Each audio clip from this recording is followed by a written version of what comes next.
এজন্য ফেরেশতারা রহমত পাঠায়। অর্থ হলো ফেরেশতারা রহমত পাঠানোর দোয়া করে, এরপরে আমার আল্লাহ রহমত পাঠায়। এবং আমার আল্লাহ দুনিয়ার ইমানদারদেরকে বলেন, দুনিয়ার ইমানদার তোমরাও আমার নবীর উপরে দুরূদ পাঠাও। এখন দুরূদের অর্থ যদি রহমত হয়, এখন বোঝা গেল আমরাও যেন মায়ার নবীর উপরে রহমত প্রেরণ করি। এখন আপনারাই বলবেন, হুজুর রহমত তো আমরা নিজেরাই পাইতে চাই, আমরা নিজেরাই তো রহমতের পাগল, আমরা আবার কিভাবে রহমত প্রেরণ করব? আমার আল্লাহ জানাইয়া দে তুই তো নিজেই রহমতের পাগল। আমার হাবিবের রওজায় একবার রহমত প্রেরণের জন্য তুই দোয়া করবে, আমি আল্লাহ তোর উপরে 10 বার রহমত নাযিল করব। এর মানে কি? আল্লাহ চায় বান্দা বেশি বেশি রহমত প্রাপ্ত হোক। ও গোলাম, তুই আমার মায়ার নবীর রওজায় একবার রহমত প্রেরণ কর। তুই তো একবার রহমত প্রেরণ করবি, আমি আল্লাহ খুশি হইয়া তোর উপরে 10 বার রহমত প্রেরণ করব। এজন্যই তো নবী বলেন, মান সাল্লা আলাইয়া ওয়াহিদাতান সাল্লাল্লাহু আলাইহি বিহা আসরা। যে উম্মত আমার উপরে মাত্র একবার দুরূদ প্রেরণ করবে, অর্থাৎ রহমত প্রেরণ করবে, আমার মহান আল্লাহ তার উপরে 10 বার রহমত নাযিল করে দিবে। শুধু 10 বার রহমত প্রেরণ করবেন তা নয়, নবী বলেন তার আমল নামা থেকে 10টা গুনাহ সাথে সাথে মাফ। শুধু এখানে শেষ নয়, নবী বলেন আমার উম্মতের মর্যাদা 10 গুণ আল্লাহর কাছে বেড়ে যাবে। তাহলে মাত্র দুরূদ পড়লাম একবার, কত লাখ কত লাখ কত লাখ 10টা রহমত নাযিল হয়, 10টা গুনাহ মাফ হয়, 10 গুণ মর্যাদা বেড়ে যায়। অথচ মাত্র দুরূদ পড়লাম একবার। এজন্য আমার ভাইয়েরা, আজ থেকে সর্বাবস্থায় জবানের মধ্যে দুরূদ লাগাইয়া দাও। দুরূদ অনেক লম্বা দুরূদ আছে, যেমন মনে করেন দুরূদে ইব্রাহিম, আমরা যেটা নামাজের বৈঠকের মধ্যে পড়ি, এই দুরূদটা লম্বা। বলতে পারেন হুজুর এই দুরূদটা পড়তে সময় লাগবে। আমি বলি ভাই, এত লম্বা পড়ার দরকার নাই, আপনি আরো ছোট দুরূদ আছে পড়েন, সাল্লাল্লাহু আলাইহি ওয়াসাল্লাম, সাল্লাল্লাহু আলাইহি ওয়াসাল্লাম। জবান খুলে আলহামদুলিল্লাহ, আলহামদুলিল্লাহি ওয়া কাফা ওয়া সালামুন আলা ইবাদিহিল্লাযীনা ইসতাফা।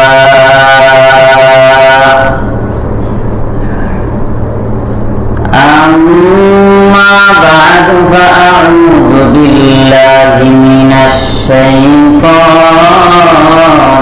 রাজীম।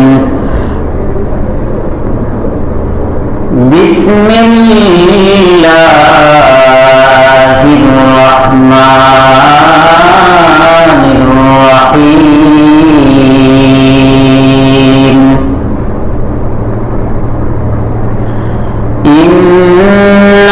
ইন্নাল্লাহা ওয়া মালাইকাতাহু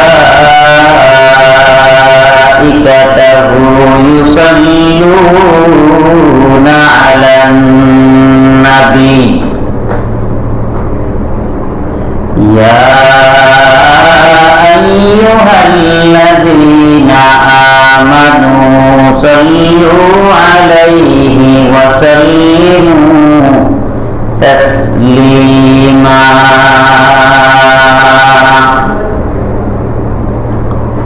وقال النبي صلى الله عليه وآله وسلم: من صلى علي واحدة صلى الله عليه بها 10 أو كما قال النبي عليه الصلاة والسلام. সাদাকাল্লাহু মাওলানাল আযীম ওয়া সাদাকা রাসূলুহুন নাবিয়্যুল উম্মিয়্যুল কারীম ওয়া নাহনু আলা যালিকা লামিনাশ শাহিদিনা ওয়াশ শাকিরিনা ওয়াজ যাকিরিন walhamdulillahi rabbil alamin.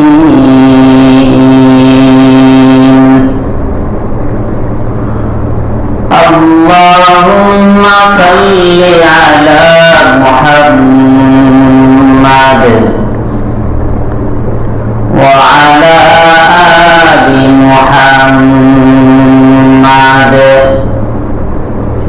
kama sallaita ala Ibrahim wa ala ali Ibrahim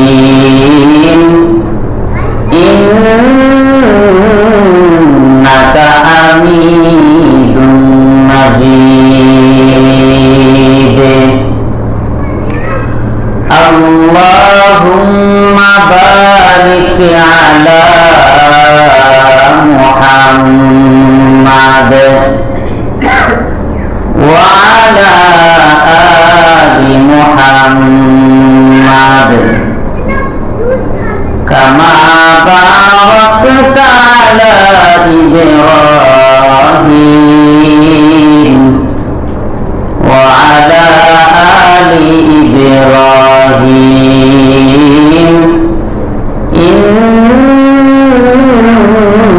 innaka hamidun majid.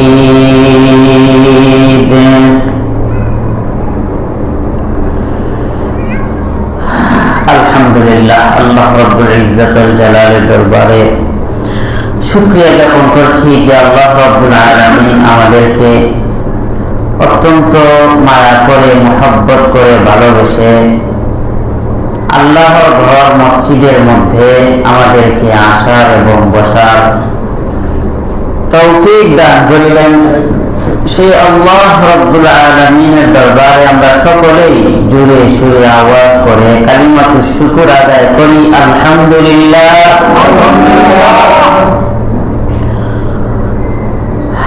আজকে 2025 সালের প্রথম জুমাবার।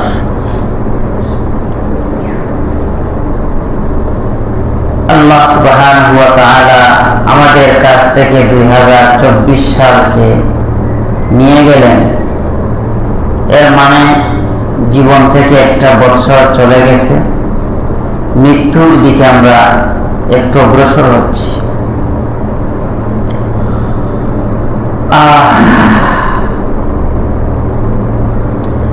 ফিকির করলে দেখেন বয়স থেকে একটা বছর কমে গেল, মৃত্যুর পথযাত্রী হচ্ছি, ভয় লাগার কথা।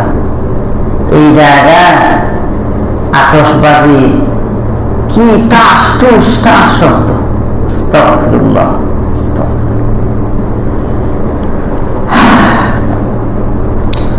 এই বছর মন থেকে, অন্তর থেকে বদদুয়া আসছে।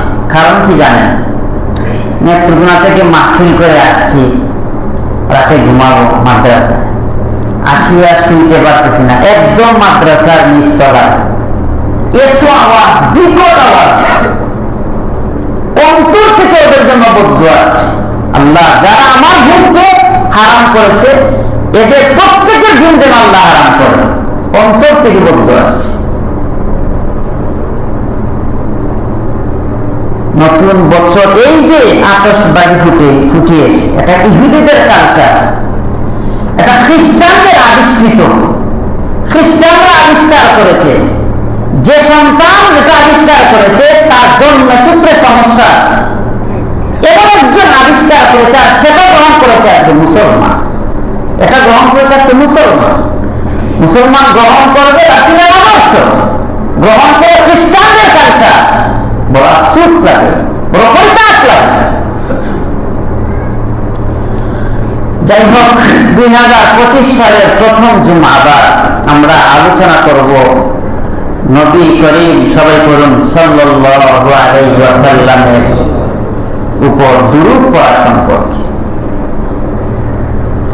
দুরূদ এমন একটা আমল, আল্লাহ পাক বান্দার উপরে যত আমল চাপিয়ে দিয়েছেন, কথাগুলো বুঝবেন খেয়াল করে। আল্লাহ পাক বান্দার উপরে যত আমল চাপিয়ে দিয়েছেন, কোন আমলের সাথে আল্লাহ পাক নিজে জড়িত নয়, কিন্তু দুরূদের আমল এমন একটা আমল যে আল্লাহ নিজে বান্দার সাথে জড়িত। সুবহানাল্লাহ। আমরা নামাজ পড়ি, আল্লাহ কি নামাজ পড়েন? আমরা রোজা রাখি, আল্লাহ রোজা রাখেন না। আমরা যাকাত দেই, আল্লাহ তো নিজে আমাদেরকে যাকাতের মালিক বানিয়েছেন, আল্লাহ কি যাকাত দিবেন? তাই আমরা যে সমস্ত ইবাদত গুলো করি, দেখা যায় বান্দার সাথে আল্লাহ জড়িত নয়, কিন্তু দুরূদের আমলের ক্ষেত্রে আল্লাহ নিজে বান্দার সাথে জড়িত। সুবহানাল্লাহ। দেখেন, নামাজের আমল, আপনি নামাজ যেভাবে পড়া ফরজ, কখনো কখনো নামাজ না পড়াও ফরজ। কথা বুঝেন? যখন সূর্য উদয় হয় তখন নামাজ পড়া হারাম, না পড়া ফরজ। সূর্য যখন মাথার উপরে থাকে দ্বিপ্রহরের সময় নামাজ পড়া হারাম। তাহলে নামাজ পড়া যেভাবে ফরজ, নামাজ না পড়াও কখনো কখনো। আবার যখন সূর্য অস্ত যায় তখন নামাজ পড়া কি হারাম। রোজা রাখা ফরজ, রোজা না রাখাও ফরজ। কেউ যদি অতি আবেগী হয়ে, অতি কিরাকি দেখাইয়া যদি সে ঈদের দিন রোজা রাখে, হবে? হবে? 2 ঈদের রোজা রাখা কি হারাম? বলেন না কেন? 2 দিন রোজা রাখা কি? আরে শীতের দিন গায়ে দিয়ে কম্বল দিয়ে বসে থাকবে না, আওয়াজ করবে। ঠিক তদ্রুপবার দেখেন, 2 ঈদের রোজা রাখা হারাম। আবার আইয়ামে তাশরীকের 3 দিন, 11, 12, 13, এই 3 দিন, 2 ঈদের 2 দিন, বছরের 5 দিন রোজা রাখা হারাম। তখন রোজা রাখলেও সওয়াব হবে না, আর কি হবে? গুনাহ হবে। তাহলে নামাজ পড়া যাবে ফরজ, নামাজ না পড়াও ফরজ, রোজা রাখা যাবে ফরজ, রোজা না রাখাও ফরজ। প্রত্যেক এই সমস্ত ইবাদত গুলো যেভাবে পড়ার সময় আছে, না পড়ার ক্ষেত্রেও সময় আছে, যে ওই সময় পড়া যাবে না। দেখেন, দুরূদের আমল এমন একটা আমল, এটার কোনো নিষিদ্ধ সময় নাই। হোক ঈদের দিন, হোক সূর্যাস্ত, হোক দ্বিপ্রহর, হোক সূর্য উদয়, যে কোনো সময় দুরূদের আমল করা যায়। সুবহানাল্লাহ। দুরূদের আমল অনেক অনেক দাম, অনেক অনেক মাহাত্ম্য। আজকে যুবকেরা ফেস সুন্দর করার জন্য কত ক্রিম ব্যবহার করে, কত ক্রিম ব্যবহার করে, তাহলে দেখা যায় চেহারা সুন্দরতা নাই, চেহারা মায়া নাই। অথচ আপনি যদি দুরূদের আমল জারি করে দেন, সব সময় আল্লাহ প্রদত্ত একটা নূর আপনার চেহারায় চলে আসবে। আল্লাহ প্রদত্ত যে নূর, এটা দেখবেন আপনি ক্রিম ব্যবহার করে, ফেস ওয়াশ ব্যবহার করে, আল্লাহ প্রদত্ত নূরের যেই মায়া, এই মায়া তৈরি করা যায় না। অনেক কালো মানুষ আছে, আপনি দেখবেন চেহারার দিকে তাকালে মায়া লাগে। কথা বলেন, আছেন? পক্ষান্তরে কিছু কিছু সুন্দরী মানুষ আছে, তাকাইলে রাগ উঠে, মন চায় গালে নিচে একটা চর বসায়। কিন্তু কিছু কিছু কালো মানুষদেরকে দেখলে মায়া লাগে। যদি তুমি আল্লাহর ভয় তোমার ভিতরে থাকে, তুমি যদি রাসূলের আদর্শ, আল্লাহর গোলামি মানিয়ে যদি জমিনের মধ্যে চলো, তুমি কালো হলেও তোমার চেহারার মধ্যে আল্লাহ প্রদত্ত নূর চলে আসে। ভাইরা আমার, ভালো করে বুঝেন, জুমার সময় খুব অল্প থাকে। এই অল্প সময়ের ভিতরে গুরুত্বপূর্ণ কিছু কথা বলার চেষ্টা করব দুরূদ সম্পর্কে। আমার মায়া নবী, যেই নবী সারাটা জীবন ভর উম্মতি উম্মতি উম্মতি বলে কাটিয়ে গেছেন, এমন নবীর উপরে যদি দুরূদ না পড়ে আমাদের মতো কপাল পোড়া দুর্ভাগার কেউ হতে পারে না। এই নবীর উপর দুরূদ পড়তে হবে। ও ভাইয়েরা, কেমন ভাবে দুরূদ পড়তে হবে ভালো করে দেখেন। আমার আল্লাহ বলেন, ইন্নাল্লাহ মালাইকাতাহু ইউসাল্লুনা আলান নবী। ইন্না হরফে মুসাব্বাহ বিল ফাইল, আমার আল্লাহ বলেন নিশ্চয় নিশ্চয় অবশ্যই অবশ্যই, নিশ্চয় আল্লাহ তাআলা ওয়া মালাইকা, মালাইকা সব ফেরেশতারা নিশ্চয় আল্লাহ তাআলা এবং মালাইকাগণ অর্থাৎ ফেরেশতাগণ ইউসাল্লুনা আলান নবী, নবীর উপরে দুরূদ পড়ে। সুবহানাল্লাহ। আল্লাহ নিজে এবং ফেরেশতারা ইউসাল্লুনা আলান নবী, নবীর উপরে দুরূদ পড়ে, নবীর উপরে দুরূদ পড়ে। ইয়া আইয়ুহাল্লাযীনা আমানু, এরপরে আমার আল্লাহ বলেন দুনিয়ার ইমানদার বান্দা বান্দীগণ শুনো, আমি আল্লাহ নিজে আমার নবীর উপরে দুরূদ পড়ি, আমার ফেরেশতারাও দুরূদ পড়ে। ও দুনিয়ার ইমানদারেরা, তোমরাও আমার নবীর উপরে দুরূদ পড়ো। সুবহানাল্লাহ। নাই না আপনাদের শরীরে বেকারি চার্জ হবে না, জীবনে হইব না। জুড়ে বলি সুবহানাল্লাহ। ও আর দিলি কিতাও বহুত কষ্ট লাগে, কথা বলতে অনেক কিছু আছে, সময় নাই, না হয় বলতাম। আমাদের এই চুপ থাকার কারণে জালিম শাসক আমাদের উপরে বুঝাই হয়। কথা ঠিক নেই? জবান খুলে ঘুরে দাঁড়ান, ইমান জজবানিয়া আল্লাহু আকবার ধ্বনির মাধ্যমে সামনে আগান, কোন জালিম শাসক সামনে টিকে থাকতে পারবে না। আওয়াজ ভলিউম বাড়ান, এটা পছন্দ করি না। দেখতেছেন সবাই এরকম, শুরু থেকেই দেখতেছেন, জোরে কথা না বললে ভালো লাগে না, তাও আপনার রাস্তাটা বলেন যেভাবে সুবহানাল্লাহ। আমার ভালো করে বুঝো, আল্লাহ বলেন আমি আল্লাহ নিজে এবং ফেরেশতারা আমার নবীর উপরে দুরূদ পড়ে। দুনিয়ার ইমানদারেরা, তোমরাও আমার নবীর উপরে দুরূদ পড়ো। এখন ভালো করে বুঝো, আল্লাহ দুরূদ পড়েন এর মানা কি, নবী দুরূদ পড়েন, ফেরেশতারা দুরূদ পড়েন অর্থ কি? তাফসীরে তাবারীর 22 নম্বর খণ্ডের মধ্যে লেখা হয়, আল্লাহ দুরূদ পড়েন এর অর্থ হলো আমার আল্লাহ আল্লাহর নবীর রওজায় আত্মার রহমত প্রেরণ করেন। ভালো করে বুঝো, আল্লাহ দুরূদ পড়েন এর অর্থ হলো, দুরূদের ব্যাখ্যা হলো রহমত, রহমত, রহমত এর মানা হলো আমার আল্লাহ দুরূদ প্রেরণ করে, এর মানা হলো আল্লাহ রহমত প্রেরণ করে। ফেরেশতারাও দুরূদ পাঠায়, অর্থ হলো ফেরেশতারা মায়ার নবীর রওজায় আখারে রহমত প্রেরণ করার জন্য আল্লাহর কাছে দোয়া করে, কারণ রহমত প্রেরণ করার দুনিয়াদার কেউ নাই। রহমত যিনি প্রেরণ করবেন, আওয়াজ করে বলেন তিনি কে? রহমত প্রেরণ করবেন আমার আল্লাহ। রহমত প্রেরণ করার দায়িত্ব দুনিয়াদার কারো নাই, এজন্য ফেরেশতারা রহমত পাঠায়। অর্থ হলো ফেরেশতারা রহমত পাঠানোর দোয়া করে, এরপরে আমার আল্লাহ রহমত পাঠায়। এবং আমার আল্লাহ দুনিয়ার ইমানদারদেরকে বলেন, দুনিয়ার ইমানদার তোমরাও আমার নবীর উপরে দুরূদ পাঠাও। এখন দুরূদের অর্থ যদি রহমত হয়, এখন বুঝা গেল আমরাও যেন মায়ার নবীর উপরে রহমত প্রেরণ করি। এখন আপনারাই বলবেন, হুজুর রহমত তো আমরা নিজেরাই পাইতে চাই, আমরা নিজেরাই তো রহমতের পাগল, আমরা আবার কিভাবে রহমত প্রেরণ করব? আমার আল্লাহ জানাইয়া দে তুই তো নিজেই রহমতের পাগল, আমার হাবিবের রওজায় একবার রহমত প্রেরণের জন্য তুই দোয়া করবে, আমি আল্লাহ তোর উপরে 10 বার রহমত নাযিল করব। এর মানে কি? আল্লাহ চায় বান্দা বেশি বেশি রহমত প্রাপ্ত হোক। ও গোলাম, তুই আমার মায়ার নবীর রওজায় আখারে একবার রহমত প্রেরণ কর। তুই তো একবার রহমত প্রেরণ করবি, আমি আল্লাহ খুশি হইয়া তোর উপরে 10 বার রহমত প্রেরণ করব।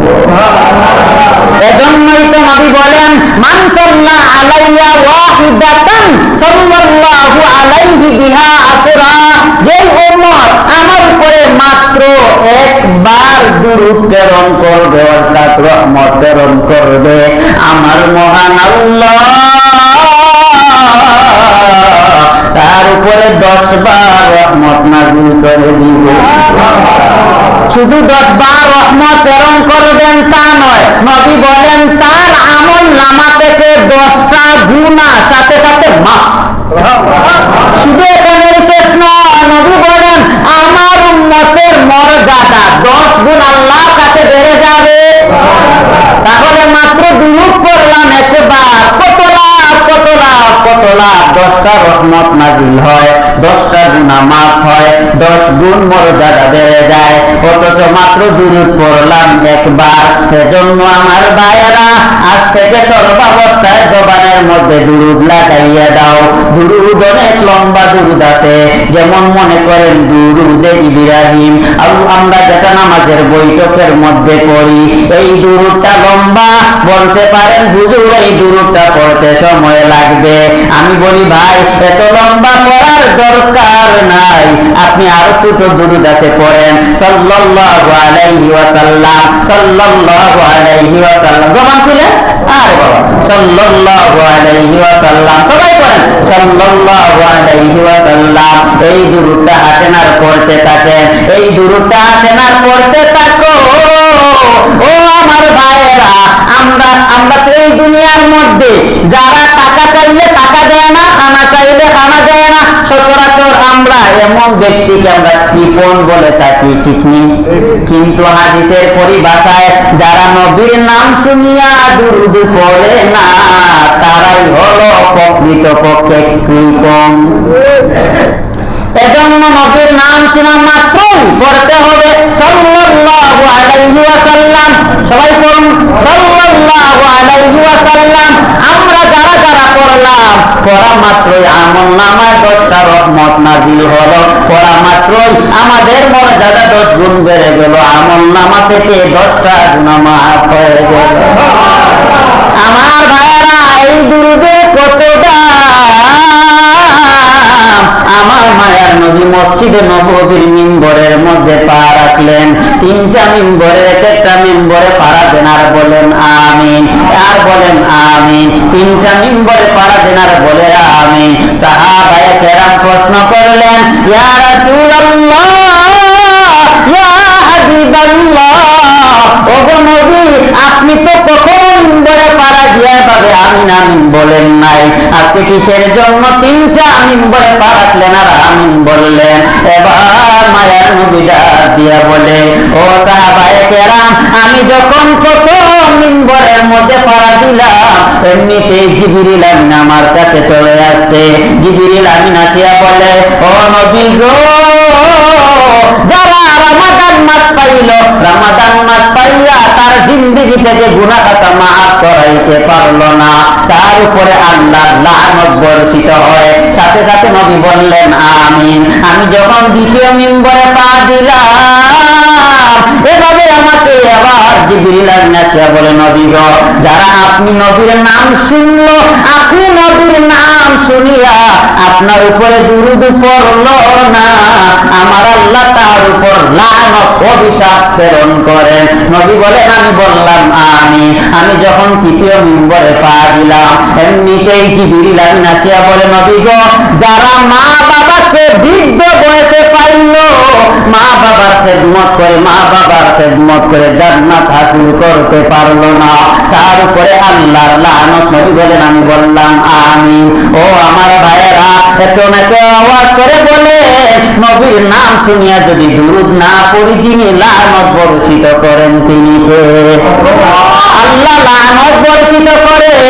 এর মানে হলো নবীর নাম শোনা মাত্রই আমাদেরকে পড়তে হবে নবীর উপরে দুরূদ। দুরূদ পড়া কখনো ফরজ, কখনো ওয়াজিব, কখনো সুন্নাত। ও আমার ভাইয়েরা, আমাদের জন্য দুরূদ পড়া কখন ফরজ, হয়তো অনেকে এটা জানেন না, আজকে প্রথমেই হয়তো জানবেন।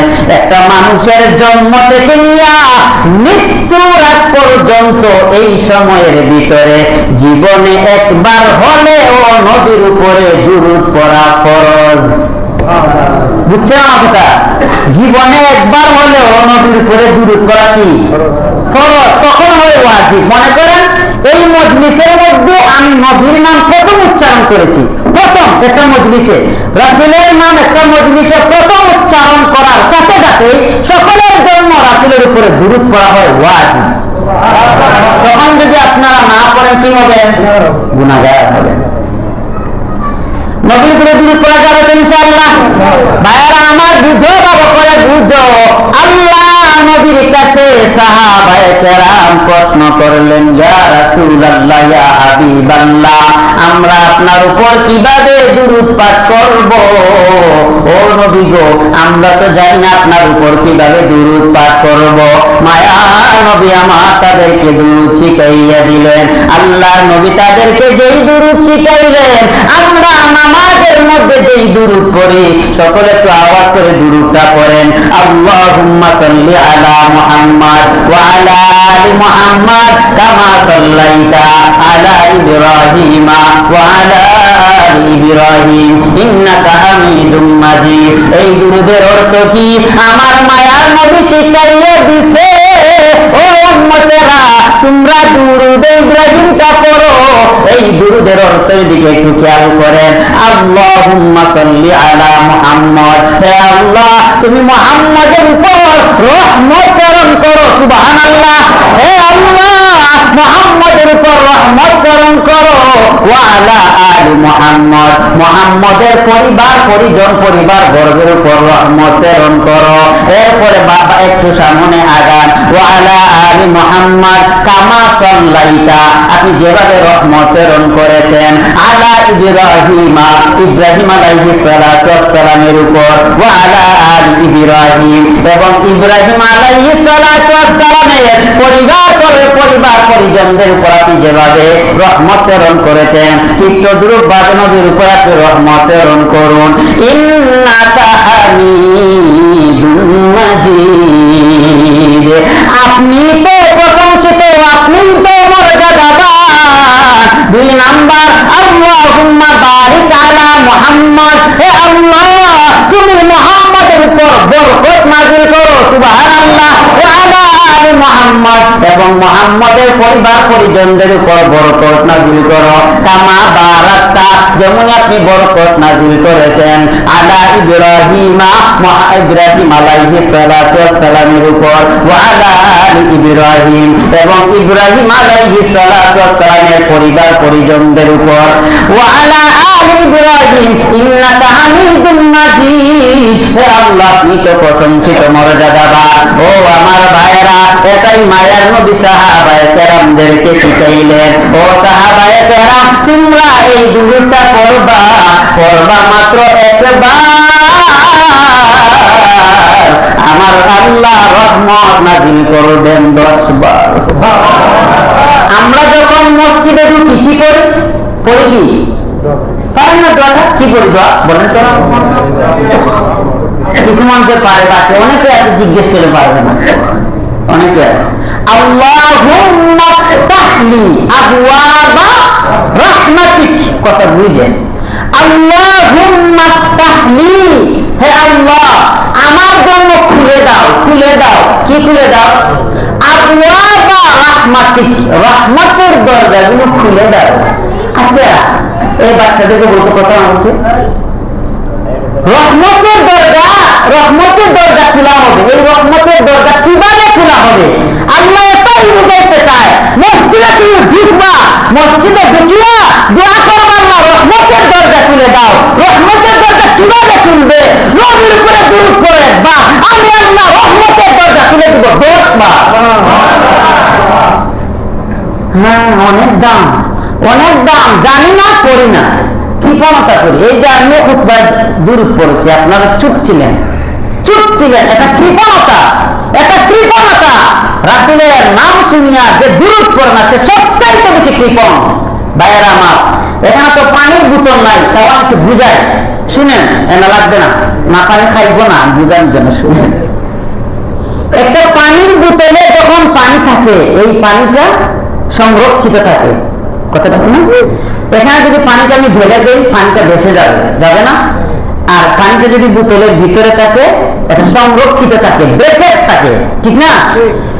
যদি আপনি কোন একটা আমল করেন, আমলটা করার পরে এই আমলটা আকাশ এবং জমিনের মধ্যবর্তী জায়গায় ঝুলে থাকে, যখন এই আমলের পূর্বে এবং পরে, প্রথমে এবং এবং শেষে যখন দুরূদ পড়া হয় এই আমলটা পানির মতো সংরক্ষিত হয়ে যায়, সংরক্ষিত হয়ে সোজা আরশে আজিমে আল্লাহর কাছে চলে যায়।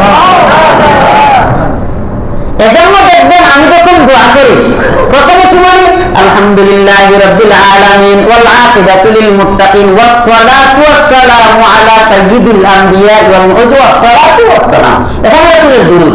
আবার দেখবেন শেষে বলি ওয়া সাল্লাল্লাহু তাআলা আলা খাইরি খালকিহি মুহাম্মদ, বলি না? এই যে ওয়া সাল্লাল্লাহু এটা রাসূলের উপর দুরূদ। এই প্রথমে আর শেষে দুরূদ পড়তে হবে, আমাদের দুরূদের মাধ্যমে আমলটা যেন বেঁচে হয়ে সোজা আল্লাহর কাছে চলে যায়।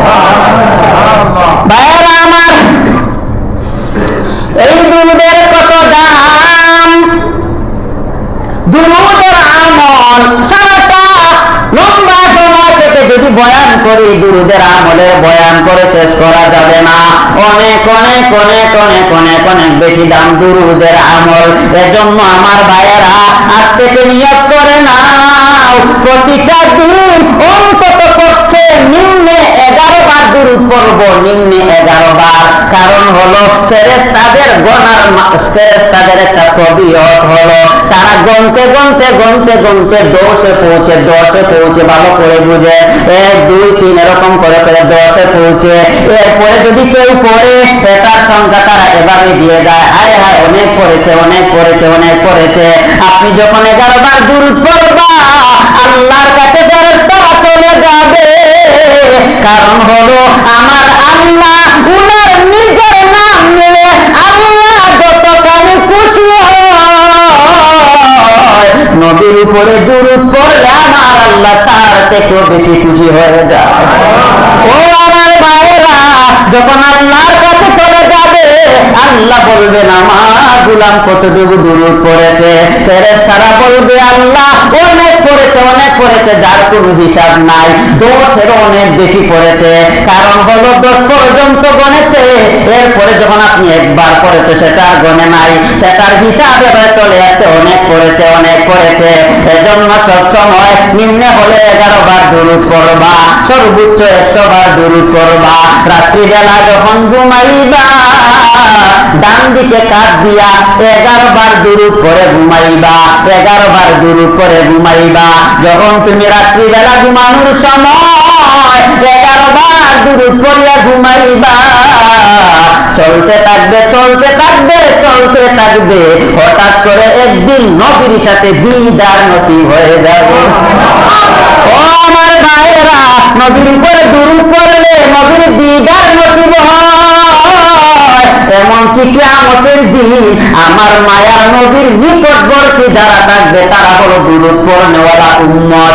আমার মায়ার নবীর সুপারিশ যারা পাইবে তারা হলো নবীর উপর দুরূদ পড়নেওয়ালা উম্মত। এজন্য আপনি যদি সবসময় দুরূদের আমল করেন, দুরূদ পড়বা দুরূদ পড়বা, মায়ার নবী সুপারিশ করিয়া জান্নাতে ঢুকাইবে।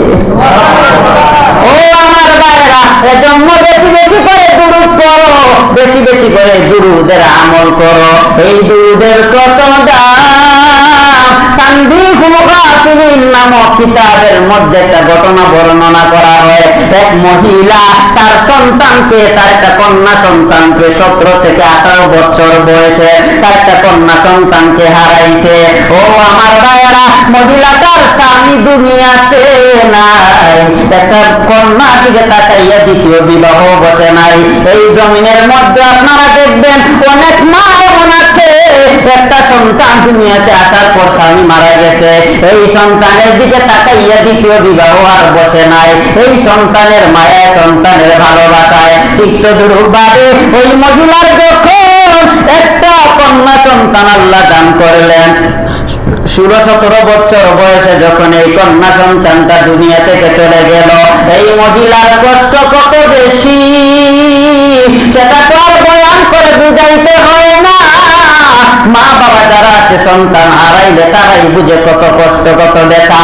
এই মহিলাটা তার মেয়েকে হারানোর পর পাগলের দেশে হাঁটে আর মেয়ের কথা মনে করে কষ্ট পায়। হঠাৎ অনেক লম্বা সময় চলে যায়, মেয়েকে কখনো কোনোদিন স্বপ্ন যুগেও দেখে না, স্বপ্ন যুগেও দেখে না।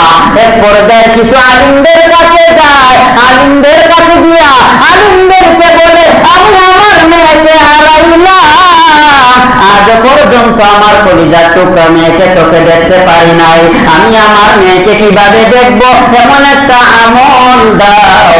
তখনকার সময় একজন আলিম বললেন, জামানার সবচাইতে বড় আলেম হযরত হাসান বসরীর কাছে চলে যাও। হাসান বসরীর কাছে গিয়া উনার কাছে তোমার এই ওজরগুলো পেশ করুন, একটা সমাধান বাতিয়ে দিবেন। উনি হাসান বসরীর কাছে চলে গেল। হাসান বসরীর কাছে যাওয়ার পরে আল্লাহ বললেন, তুমি আজ থেকে প্রতি রাত্রে সূরা তাকাসুর পড়বা, প্রতি রাতে সূরা তাকাসুর পড়ে তুমি ঘুমাইয়া যাইবা। তুমি আমলটা কন্টিনিউ করো, একদিন দেখবা তুমি তোমার মেয়েকে দেখতে পারবা।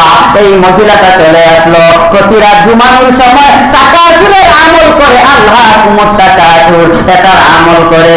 একদিন আমল করতে করতে করতে করতে হঠাৎ করে তার মেয়েকে দেখে ফেললো। যখন মেয়েকে দেখলো, তাকাইয়া দেখে মেয়েটা জাহান্নামের আগুনে জ্বলে। মেয়েকে যখন জাহান্নামের আগুনে দেখছে, এই মহিলাটার আরো বেশি হাহুতাশটা বেড়ে গেছে, আরো বেশি কষ্ট বেড়ে গেছে। এখন চিন্তা করে, হায় হায়, মেয়েকে দেখি নাই তো বাবাই ছিল, এখন মেয়েকে কষ্ট আরো তো দেখিয়া আরো বেশি তো আমার হাহুতাশটা বেড়ে গেল। ও আমার ভাইয়েরা, এবার কি করবে? আবার কিছুদিন পরে হাসান বসরীর কাছে চলে যায়। হাসান বসরীর কাছে গিয়া বলে, ও হুজুর, আপনার বাতিয়ে দেওয়া আমল করার মাধ্যমে আমি আমার মেয়েটাকে দেখলাম। আমি যখন আমার মেয়েকে দেখলাম, আমি তাকাইয়া দেখি আমার মেয়েটা জাহান্নামের আগুনে জ্বলে। ও আল্লাহ, এখন বলো আমার মেয়েটা এই আগুন থেকে কিভাবে বাঁচবে? আল্লাহ ওলি বলেন, তুমি আরেকটা কাজ করো, আবারও তুমি তাকাসুরের আমল জারি করিয়া দাও। 2 নম্বরে তুমি কিছু দান সৎকা করো, কিছু দান সৎকা করো, এরপরে আল্লাহর কাছে সন্তানের জন্য দোয়া করো। হাসান বসরীর কাছ থেকে মহিলাটা চলে আইসা আবার যখন আমলটা জারি কইরা দিছে, আমল চালাইতেছে, হঠাৎ করে একদিন আবার মেয়েকে স্বপ্নে দেখলো, মেয়ে এখন আর কোনো কষ্টের মধ্যে নাই। এবার মেয়েকে জিজ্ঞেস করে, ও আমার কলিজার টুকরা সন্তান, কিছুদিন আগে তোমাকে তো কষ্টের মধ্যে দেখলাম, আজকে দেখি তোমার কবরে কোনো শাস্তি নাই, কারণটা কি? এবার মেয়ে ডাক দিয়ে বলে, মা, এই কবরের পাশ দিয়া একজন আল্লাহর ওলি অতিক্রম করে গিয়েছিলেন। আল্লাহর ওলি মায়ার নবীর উপরে দুরূদ পড়িয়া এই কবরবাসীর জন্য ইসালে সওয়াব পৌঁছে দিয়েছিলেন। এই দুরূদ পড়িয়া ইসালে সওয়াব পৌঁছাইয়া যাওয়ার কারণে আমার মহান আল্লাহ কবরবাসীর আযাব আল্লাহ দূর কইরা দিছে। ও আমার ভাইরা, দুরূদের বড় আমল, দুরূদের আমল বড় বড় শক্তিশালী আমল। এজন্য আজ থেকে দুরূদের আমল জারি করিয়া দাও। অনেক মানুষের দেখবেন অনেক জায়গায় ব্যথা করে, কারো কোমরে ব্যথা, কারো হাঁটুই ব্যথা, কারো হাতে ব্যথা, অনেক জায়গায় ব্যথা করে। আজ থেকে আপনারা দুরূদের উপর আমল করো, দুরূদের উপর আমল জারি করে দিবা, আমল করতে থাকবা, দেখবেন এক পর্যায়ে আপনার এই ব্যথাটা থাকবে না, এই ব্যথাটা দূর হয়ে যাবে। ও আমার ভাইয়েরা, আমি আমার একজন বড় আল্লাহ ওলির জবান থেকে নিজে শুনেছি, কোন কিতাবে রেফারেন্স দিচ্ছি না, কোন কিতাবে আমি পাই নাই, একজন আল্লাহ ওলির জবান থেকে শুনেছি। আমার মহান আল্লাহ যখন মানুষেরা, ইমানদারেরা যখন জান্নাতে যাওয়ার জন্য যখন ফুলসিরাতের ফুল পার হবে, কিছু মানুষ আছে ফুলসিরাতের ফুল পার হতে পারবে না, তারা টপ করে নিচের মধ্যে পড়ে যাবে। কিন্তু কিছু মানুষ আছে নিচেও পড়বে না, লটকিয়ে থাকবে, লটকিয়ে থাকবে, লটকিয়ে থাকবে, লটকিয়ে থাকবে। কারা? এই আল্লাহর ওলি বলেন, যেই সমস্ত উম্মতেরা দুনিয়ার মধ্যে বেশি বেশি নবীর উপরে আমল করে, তারা এভাবে লটকিয়ে থাকবে। এক পর্যায়ে দুরূদ নিজে গিয়া এই লটকে থাকনেওয়ালা মানুষকে ধরিয়া এই ফুলসিরাতের উপরে তুলিয়া দুরূদ নিজে ব্রেকেট দিয়ে তাকে জান্নাত পর্যন্ত ঢুকাইয়া দিবে। ভাইরা আমার, দুরূদের কত বাজে সময়? আচ্ছা ঠিক আছে, শেষ হইল। দুরূদের আমল বড় দামি আমল, এজন্য আজ থেকে থেকে নিয়োগ করো প্রতি সময় রাত্রে ঘুমানোর সময় দুরূদ পড়বো, হাঁটতে বসতে দুরূদ পড়ো, খাইতে গিয়া দুরূদ পড়ো। শুধু দাঁড়াইয়া দুরূদ পড়লে চলবে না, বসেও পড়তে হবে, হাঁটিও পড়তে হবে, ঘুমানোর সময় পড়তে হবে। যারা বলে রসুলের উপর দুরূদ পড়তে গেলেই দাঁড়াইতে হবে, তারা যদি দুরূদ পড়লেই শুধু যদি দাঁড়ায় তাহলে বুঝা গেল তারা বসে দুরূদ পড়তে পারবে না, হাঁটিয়া দুরূদ পড়তে পারবে না, খাইয়া দুরূদ পড়তে পারবে না, ঘুমাইয়া দুরূদ পড়তে পারবে না। কারণ তারা দুরূদ পড়লেই দাঁড়ায়, আর দাঁড়াইয়াই যদি শুধু দুরূদ পড়তে হয় তাহলে নামাজেও তো দুরূদ পড়ো, তখন দাঁড়াও না কেন? ঠিক না ভাইরা আমার? বুঝো, দুরূদ পড়তে হবে সর্বাবস্থায়, দুরূদের কোনো নিষিদ্ধ সময় নাই। আমাদের যেই সমস্ত ভাইরা দেশে আবেগ দেখাইয়া রাসূলকে যখন দুরূদ পড়ে তখন কেবল দাঁড়াইয়া যায়, তাদের কতটা জাহালতি আমি আপনাদেরকে একটু বুঝাই। আমার মহান আল্লাহ কুরআনের কোন জায়গার মধ্যে আমার মায়ার নবীকে ইয়া নবী বলে সম্বোধন করেন নাই, প্রত্যেকটা জায়গায় নবীকে সম্মান সূচক শব্দ এনেছেন। কোথাও বলেন ইয়া মুদ্দাসির, কোথাও বলেন ইয়া মুজাম্মিল, কোথাও বলেন তাহা, কোথাও বলেন ইয়াসিন। এভাবে নবীকে সম্মান সূচক শব্দ দিয়ে সম্বোধন করেছেন। কিন্তু আমার ভাইয়েরা নিজেদেরকে আশিক রাসূল দাবি করে নবীকে দাঁড়াইয়া বলে ইয়া নবী, ইয়া নবী, হে নবী, হে নবী, হে নবী। এরপরে বলে সালাম আলাইকা। আমার কথা ভালো করে বুঝেন, তারা যখনই দাঁড়াইয়া সালাম দেয় তারা বুঝাইতে চায় নবী আমাদের কাছে চলে আসছেন, নবী আমাদের কাছে আসছেন, আমরা সালাম দিলাম। ও ভাইয়েরা একটু বলো, রাসূলের উপর দুরূদ পড়লে আমাদের লাভ নাকি নবীর লাভ? লাভটা আমাদের না নবী? আমাদের লাভ। লাভ যদি আমাদের হয় পাঠাইলে তো আমরা দিব, নবী আসবে কেন? কথা বুঝেন না? লাভ যদি আমাদের হয় আমরা না পাঠাইলে দিব। তাছাড়া আল্লাহ রাসূলের রওজা মুবারকে দুরূদ পৌঁছানোর জন্য আল্লাহ ফেরেশতা রেডি রেখেছেন। আপনি যখনই যেই জায়গা থেকে দুরূদ পড়বেন আপনার নাম, আপনার 14 গোষ্ঠীর নাম সহ রাসূলের রওজা মুবারকে পৌঁছে দেওয়ার জন্য আল্লাহ ফেরেশতা রেডি রেখেছেন। তাহলে একটু বলেন, যেই জায়গায় ফেরেশতা রেডি আছে এই জায়গায় নবী আসতে হয়? আর নবী যদি আসে এটা আদব না বেয়াদবি? কথা বলেন, আদব না বেয়াদবি? তাই একটা জিনিস বুঝেন, একটা মানুষকে সম্বোধন করে আগে না সালাম দেয় আগে? আসসালামু কাবলাল কালাম, আসসালামু কাবলাল কালাম মানে কথা বলার পূর্বে সালাম। তারা দেখবেন বলে ইয়া নবী, এর মানে হে নবী আসসালামু আলাইকুম। কথা বুঝেন? শ্বশুর বাড়িতে গিয়া বলা শ্বশুর আব্বা আসসালামু আলাইকুম, ওইগুলি আগে সালাম পরে না কথা বলা। তাহলে রাসূলকে আগে সম্বোধন করে তারপরে রাসূলকে সালাম দেয়। তাও আবার সালাম দেওয়ার সিস্টেম কি, তর্ক কি? আল্লাহ যে তর্কে কোথাও বলে নাই, তারাই তর্ক নিজে তৈরি করেছে। তাদের মধ্যে আমরা রাসূলকে সালাম দেই কি আসসালামু আলাইকা আইয়ুহান নবী বলি না?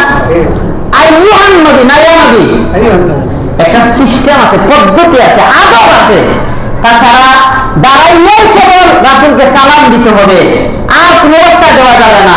এই ধরনের মতবাদ, চিন্তা, চেতনা কোন দলিল মাধ্যমে কেউ প্রমাণ করতে পারবে না। সম্পূর্ণ তাদের নিজস্ব বানাও, নিজস্ব তৈরি করা। কারণ এই সমস্ত কাজকর্ম করার মাধ্যমে তাদের পকেট বাড়ি করে তারা মানুষকে বুঝায় মিলাদ পড়তে হবে, বেশি বেশি মিলাদ পড়তে হবে। সকল মুসল্লিরা ঘরে ঘরে মিলাদের আয়োজন করে দাঁড়াইয়া রাসূলকে কতক্ষণ সালাম দিয়া পকেট বাড়ি করে। বলেন ঠিক ছিল? এসব ছিল বেদাত, এসব নতুন আবিষ্কার, এসব রাসূল শিখিয়ে যান নাই। বরঞ্চ রাসূলের সামনে সাহাবায়ে কেরাম যখন রাসূলের সামনে আসতেন, সাহাবায়ে কেরাম যখন রাসূলের সম্মানে দাঁড়াইয়ে যাইতেন, আল্লাহর নবী তখন বলতেন বসো, আমি এটা পছন্দ করি না যে আমার সম্মানে তোমরা দাঁড়াও। রাসূলের সম্মানে দাঁড়ানো আল্লাহ রাসূল অপছন্দ করতেন, পছন্দ করতেন না। এজন্য এখন তো রাসূল সামনেও নাই, তাও তারা দূর থেকে দাঁড়ায়। তাও আবার দাঁড়ানোর সিস্টেম অনুযায়ী তারা বুঝাইতে চায় রাসূল আমাদের সামনে আছে। কত বড় তারা আশিকে রাসূল, তাদের সামনে রাসূল আসতে হবে। আল্লাহ পাক আমাদেরকে এসব গুমরাহি থেকে হেফাজত করুন বলে না আমি। ভাইরা আমার, দুরূদের অনেক বেশি ফজিলত, অনেক বেশি ফজিলত। মুকাশাফাতুল কুলুব একটা কিতাব আছে, এই কিতাবের 2 নম্বর খণ্ডে ইমাম গাজ্জালী রাহমাতুল্লাহি আলাইহি লেখেন, আল্লাহ রাসূল যখন মিরাজে যান, আল্লাহ রাসূল মিরাজে যাওয়ার সময় একটা ফেরেশতা আল্লাহ রাসূলের সম্মানে দাঁড়ায় নাই, অর্থাৎ বুঝবেন, এর ব্যাখ্যা কিন্তু আগে দিয়ে দিছি। রাসূল দাঁড়ানো পছন্দ করেন না, কিন্তু আল্লাহ একজন ফেরেশতার পাশ দিয়ে রাসূল গিয়েছেন, ফেরেশতা কেন দাঁড়াইলো না? আল্লাহর কাছে ব্যাপারটা বড় অপছন্দ লাগলো। এমন একজন ফেরেশতার পাশ দিয়ে অতিক্রম করেছেন, কিতাবের মধ্যে লেখে এই ফেরেশতার শ্বাস নিঃশ্বাস থেকে নতুন নতুন এক একজন ফেরেশতা তৈরি করা হয়। সুবহানাল্লাহ বলেন। এরপরে এই ফেরেশতার খেদমতে শত শত ফেরেশতারা থাকে। এমন একজন ফেরেশতার পাশ দিয়ে যখন রাসূল অতিক্রম করে, এই ফেরেশতা রাসূলের সম্মানে না দাঁড়ানোর কারণে আল্লাহ পাক তার ডানা ভেঙে দিয়েছে। পূর্বে যেভাবে তার খেদমতে ফেরেশতারা থাকতো, ফেরেশতারা দূর হয়ে গেছে। পূর্বে যেভাবে তার শ্বাস নিঃশ্বাস থেকে নতুন নতুন ফেরেশতা তৈরি হইতো, এই ফেরেশতারাও নতুন নতুন আর তৈরি হয় না। এমন অবস্থায় এই ফেরেশতা হযরত জিবরিল আমিন সাইয়্যিদুল মালায়েকা ফেরেশতাদের সর্দার জিবরিল আমিনকে ডাক দিলেন। ডাক দিয়ে বলে, ও জিবরিল, আমার ডানা ভেঙে খানখান হয়ে গেছে, আমার জন্য একটু আল্লাহর কাছে সুপারিশ করুন। জিবরিল আমিন বলেন, তোমার এমন হালত কেন হয়েছে? তারপর বলল, হালত এই কারণে আমার হালত কেমন হয়েছে। তখন জিবরিল আমিন আল্লাহর কাছে সুপারিশ করলেন। আল্লাহ জানাইয়া দিলেন, জিবরিল আমিন এই ফেরেশতাকে জানাইয়া দাও, আমার নবীর উপর যেন দুরূদ পড়ে নেয়, আমার নবীর উপর দুরূদ পড়লে তাকে আমি পূর্বের অবস্থায় আবার নিয়ে যাব। রাসূলের উপর দুরূদ পড়ার অনেক ফজিলত, অনেক মাহাত্ম্য, অনেক মর্যাদা। আল্লাহ সুবহানাহু ওয়া তাআলা আমাকে, আপনাকে, আমাদের সবাইকে বেশি বেশি দুরূদ পড়ার তৌফিক দান করুন বলে না আমিন। শেষ না। এখন আমি আপনাদেরকে একটা কথা বলি, সেটা হলো মাসালা। যখন খুতবা চলে